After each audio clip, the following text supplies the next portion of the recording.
We're going to play extra innings tonight in Houston. All right, so After 9, it's a 5-5 game. all right, so tonight I went to see Texas Chainsaw Massacre, the original, at the Highway Theater. But tonight is also Game 1 of the World Series, and my Phillies are in the World Series. They were down 5-0, so I went into the movie, came out of the movie, 5-5.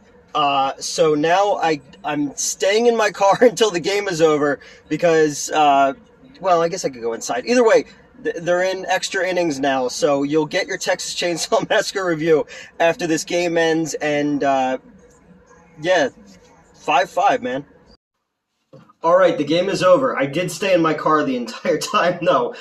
Phillies took game 1. Realmuto hit a home run, put him ahead, white-knuckled it to the end, but here we are. So, tonight, as I said, I was at the Highway Theater in Jenkintown, Pennsylvania. They have a fantastic repertory film series on Friday and Saturday nights. They've been doing a bunch of cool repertory stuff. I was there for Lawnmower Man, Xanadu, Nightmare on Elm Street 3, and 35mm. Tonight was the original Texas Chainsaw Massacre. Coming up, they have Silent Night, Deadly Night, which I'm super excited about. And Creepshow I went to as well. So, I stand by the fact that the Texas Chainsaw Massacre is the greatest independent film ever made, depending on my mood. Because it's either Texas Chainsaw Massacre or Dawn of the Dead. And they slide with the winds with me. I can be very indecisive sometimes. But when it comes to independent cinema in its truest form, the Texas Chainsaw Massacre, aside from having the greatest title in fucking movie history, there's never going to be a title better than the Texas Chainsaw Massacre. I think it was Patton Oswalt who said that the title is great because every word in it is scarier than the one before it. Like, the reason that this movie works so fucking well is it's shot like a snuff film. It's shot like a documentary, basically. It feels very, very real. The cheaper film stock that they used, the inexperienced actors, and just everything about it, just you feel that Texas heat while you're watching this movie. And it's one of the things that the remake did so poorly, was making everything wet and dark.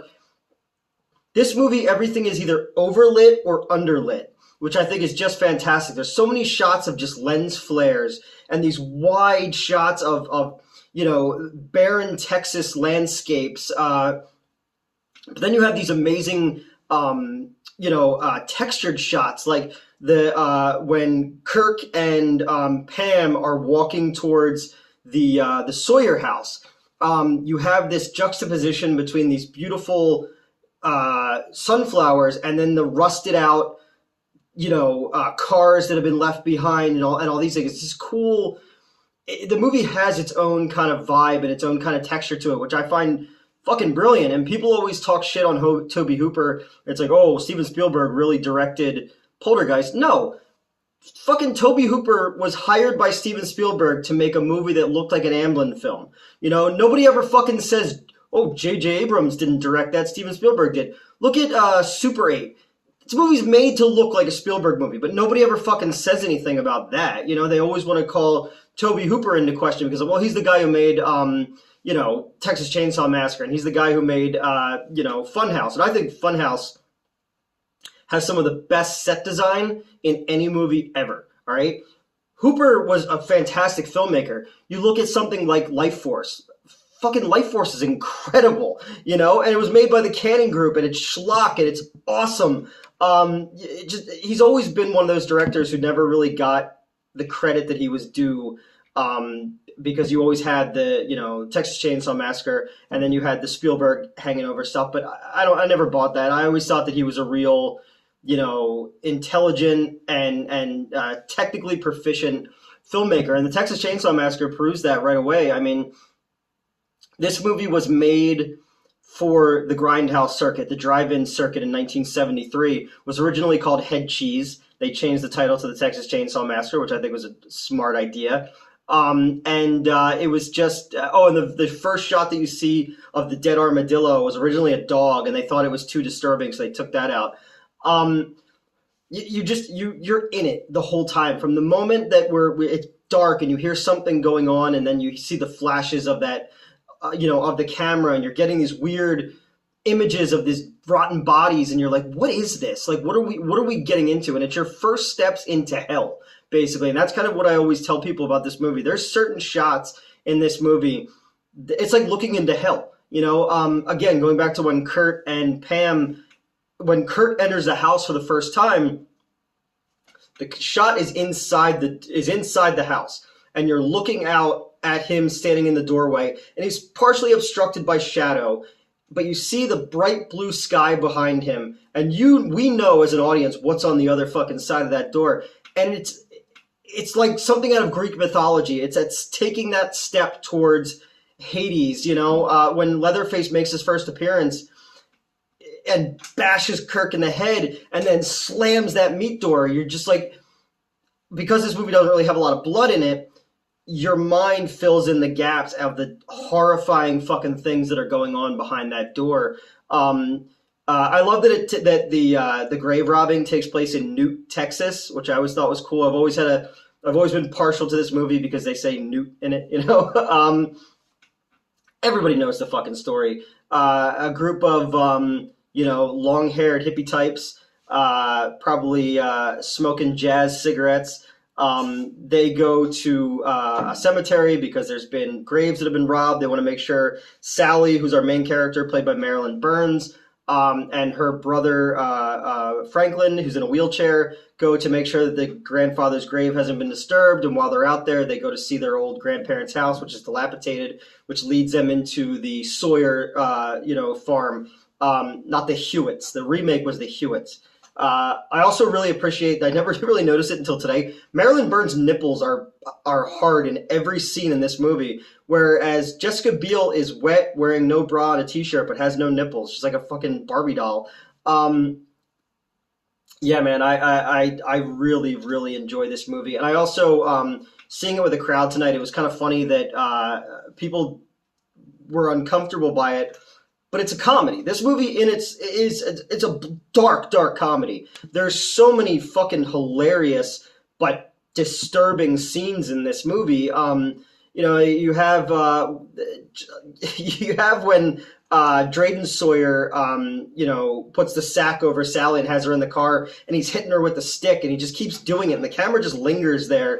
Or just the dichotomy of the family, the American family that is the Sawyer family, where, they're fighting with each other, and there's these bizarre comedic vibe to this movie, but you also feel like, oh, should I be laughing at this? This is fucking weird, This movie has some of my favorite shots in any movie ever. I love the fucking shot where Pam is sitting on the swing with the house in front of her, and she steps off, and the camera dollies underneath of the swing, and you have her ass kind of in frame, and then slowly the house kind of takes up the top part of the frame as she's also moving towards. It's a very Kubrick shot, because Kubrick always had you're moving towards things.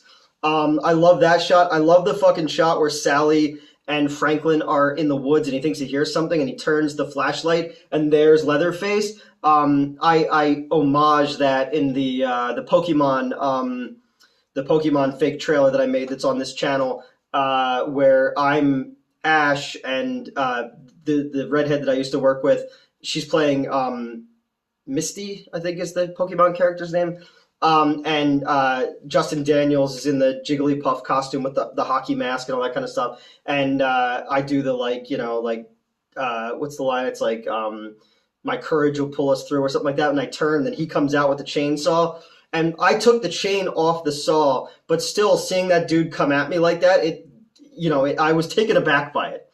But yeah, the sound design in this movie is just ominous and droning, and it's this weird, like, I can't, there's not a score to this movie. It's just like these tribal guttural chimes, and it's crazy. Again, everybody's seen this movie. Everybody knows, the whole thing, and so there's nothing I can say that someone hasn't said better. But I marvel at this movie every time I revisit it because I love Texas Chainsaw Massacre too a lot. That's way more of a dark comedy. It's more, surface level in that one. And fucking Bill Moseley chewing the scenery, and Caroline Williams' stretch is fantastic in it. But like with the first movie, that none of the other movies have ever gotten right after that is Leatherface is not the focus of these movies. This Saw is family. He's as much a victim in this as they are. He's a mentally challenged man in the body of a Hulk. And he doesn't know where these fucking kids are coming from, and he knows that he gets yelled at for wrecking the door. I like that Drayden's mad at him, thinking that the kids got away, and when he shows that they're not gone, he's like, "But you broke the door," There's just so many of those little cool elements to the movie. It's got a tight script. Marilyn Burns doesn't get enough credit as a scream queen either, because Fay Wray in King Kong is the original, screaming her fucking lungs out at a giant monkey. People, Janet Leigh, Jamie Lee Curtis, but Sally doesn't have any dialogue in the third act, basically. It is literally all screaming. And it's really fucking impressive because I got to imagine from everything I've heard about this movie, it was a miserable experience. Like at one point, they couldn't get the blood tube to work, so they just actually cut her and her fingers bleeding. But you're screaming and you're being dragged around, and your grandpa, I love the scene where they cut her finger and they put it in grandpa's mouth, and he's this fucking desiccated mummy man, but he's sucking her blood, which is like, put yourself in that situation, she's basically in hell, like I said at that point. But Grandpa's little movements with his arms, and kicking his feet where he's enjoying it, there's almost like a sexual enjoyment to it. It's so bizarre and so. I love this movie so fucking much, And then again, you have these scenes that are just. Again, it's a grindhouse movie, it's a drive-in movie, but it's also extremely avant-garde. When she wakes up for the dinner scene, the different camera angles they use, where they're going above or they're snapping back to her, and it becomes like it feels like a drug freakout scene in like a 60s Roger Corman movie. But the nightmare is the reality of it, and her screaming and the cuts between the edits between like her eye constantly, just beautiful green eyes, and just as we go closer and closer and we see the veins in her eyes and her screaming and her head going around, and then you cut to the other side of the table and you have this beautiful set design with the skulls everywhere and bones and shit like that. And then you have the hitchhiker kind of and Leatherface like getting closer and playing with her hair, and Drayden Sawyer is like the most sane, but also he's a fucking crazy person too. Everything about it is a waking nightmare, and it's edited so fucking precisely to give you the impression that you need of like this is hell, this is a nightmare. And and from her and jumping out the fucking window to the final scene where Black Maria the truck shows up, and the people in the theater tonight were laughing hysterically because as soon as the fucking heavyset dude who's driving the truck sees Leatherface, like, nope, and he just takes off. I was like, well, that guy's not going to get far. Ending with the fucking the chainsaw dance. It's insane. It's literally just a man putting insanity on film with a bunch of college students and independent filmmakers going out and making something that eventually the mob would get involved with. So nobody ever actually knows how much money the movie made because the mob took it over, kind of like they did with Deep Throat back then. They would kind of muscle the theaters to give them the box office. So there was no way of ever knowing how much money the movie actually made. At least they remembered to copyright it, unlike Night of the Living Dead. You start with the John Larroquette narration. He's kind of come back to all of them as well. But I just saw the Netflix one recently. I hadn't seen it before. The Fede Alvarez produced one. I went in like I didn't like it. The gore was great. It had the Borg Queen in it, who's in Ghost Story, and Gretel and Hansel. I can't think of her name right now, and she's in fucking Sleepwalkers, the Stephen King one with the fucking corn cob of the neck. Uh, she's good in it, but all of the our influencers are fucking insufferable, and the you know the safe space woke school shooting angle of it really turned people off, and I think that was the fucking whole point, you know, because I was looking at it and I was like, well, our heroes in the original one were fucking hippies, and you know, and at that time the you know the society looked down on them and was like, oh, I can't deal with these people with the free love and all that kind of shit. Kind of like we are now with people who we say like need a safe space and snowflakes and woke and all that shit. So there was a parallel there, so I got it. I think that if you try anything, you're canceled, bro. Probably could have left that out. But all in all, I thought that it wasn't as awful as I thought it was going to be, which in you know this day and age, saying it wasn't as bad as I thought it was going to be is a compliment for movies.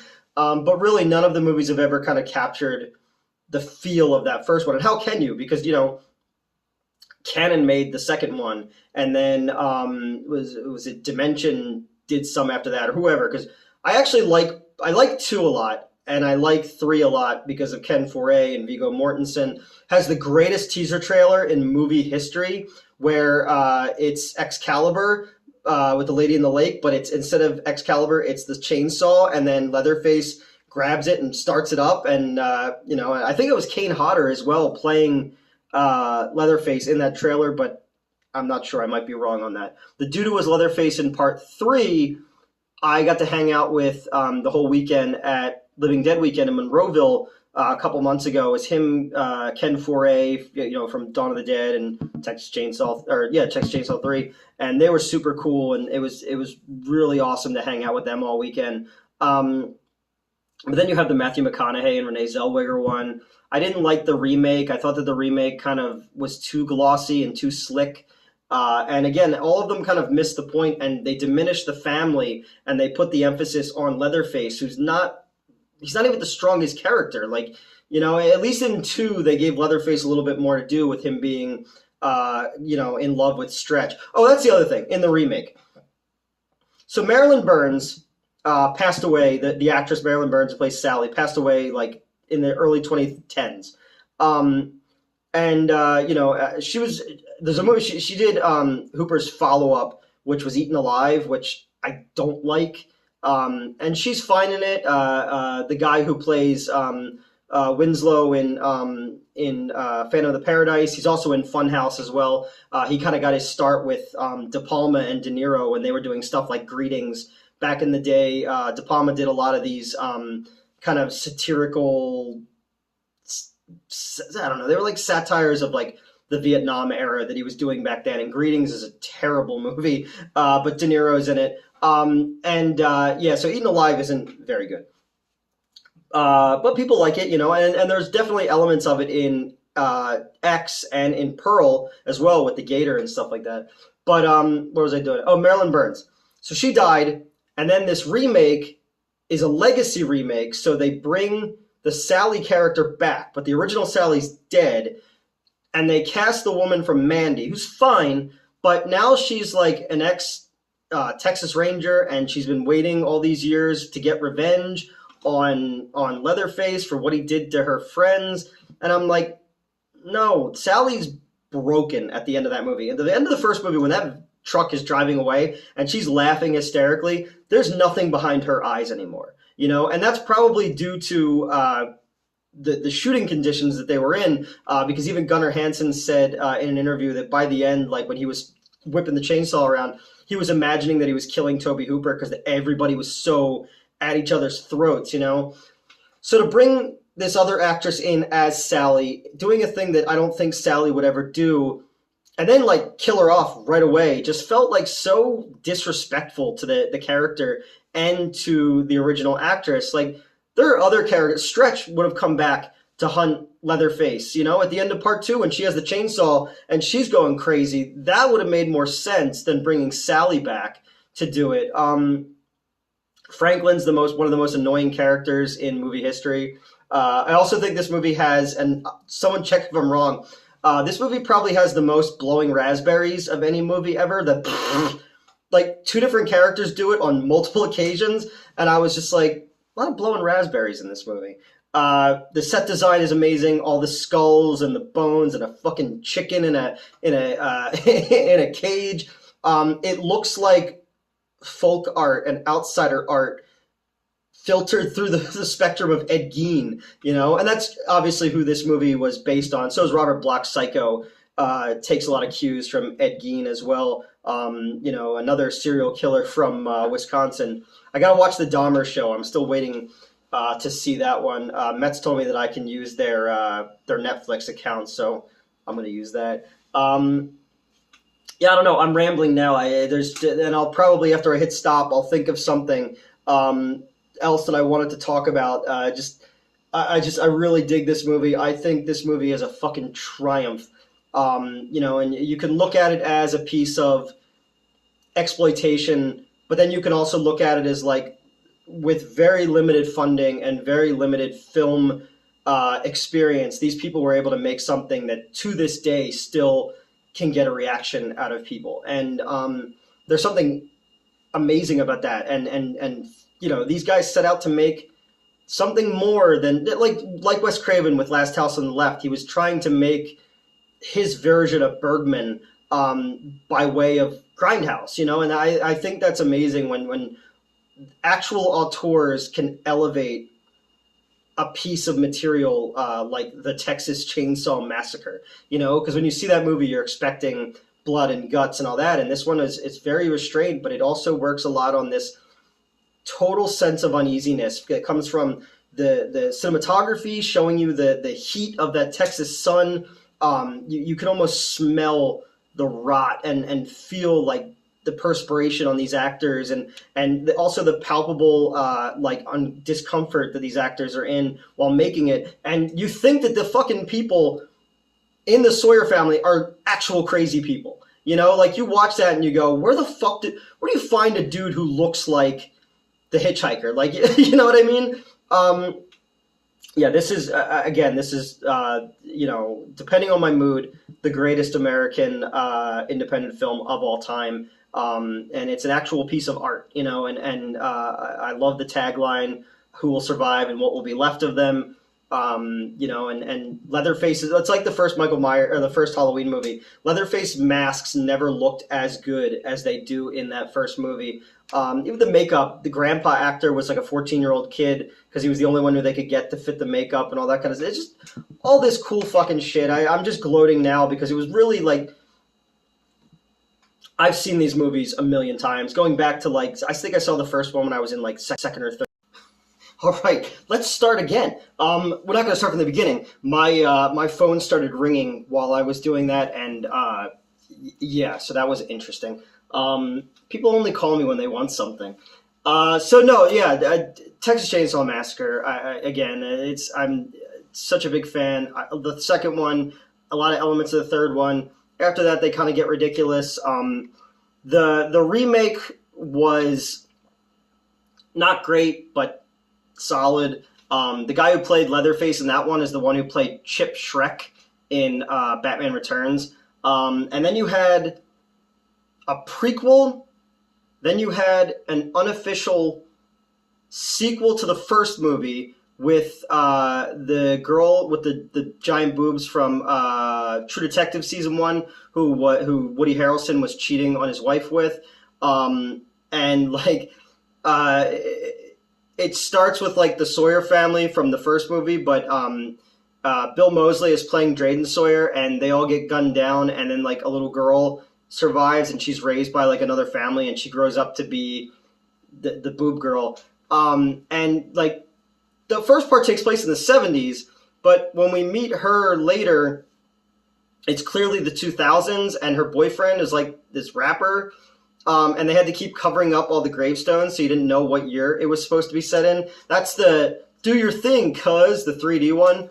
Clint Eastwood's son is in that. You would think like Clint Eastwood would go, don't do that. No, don't. That and Suicide Squad. The first one. He's batting 1,000. And then there was another one after that was